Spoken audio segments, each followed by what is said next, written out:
ana ngundhake penguripaning para masyarakat. Lah sranane kudu ana syarat srana sing winastan kayu Dewandaru karo kayu Jayandaru. Heeh. Siwa ngerti? Ngerti kuwi papane ning kayangan. Terus ayo tak takon karo Watami. Togok. Nek apa jenenge Siwa iki jane kakangne bapak. Iya, tuwa dhewe aku. Nomor loro Bapakmu. nomor telu Bathara Guru. Bathara Guru ki sengitra bapak ya apa?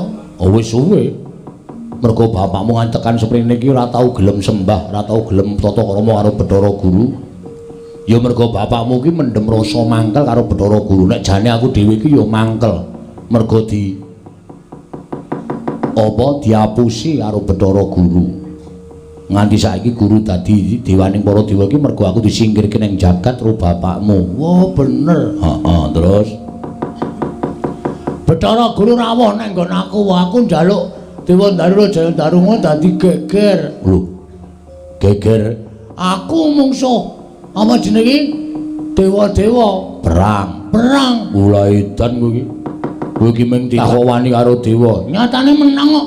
Lho, iso menang. Ora ndelok. Ora. Wah, telat lehmu teko wae. Sono iki nang ndelok wayang jam 09.00. Ora bengi-bengi lagi teko. Ayo wong kekuatane utawa duwene kalodhangan lagi saiki kok. Lah terus Bathara Guru nyekel ces. Trio apa ta? apa? Pusakane Bathara Guru Jes Trisula. ces Trisula. Aku mlayu, gareng mlayu, Petruk mlayu. Terus bapak ngadepi Bathara Guru. Bathara Guru dawuh ngene. Taunana Windanana kayu Dewandaru Jayandaru ora bakal tak paringke Bagong. Terus bapak syarate apa? Aku manut. Aja kok wujud bondo donya. Patiku aku ikhlas. Nek kakang ikhlas patine dadi srana syarat bebono kayu Dewandaru Jayandaru. Kakang Semar tak boyo ning kaya tak gawa-gawa. Ning kayangan tak cemplungke ning cawan kawah Candra Dimuka. Gareng nangis, Petruk nangis.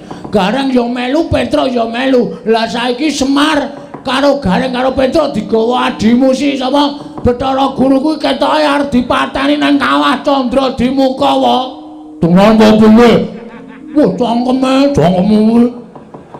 Ngono kuwi kaget kok malah nyangkem-nyangkemke kaya torong.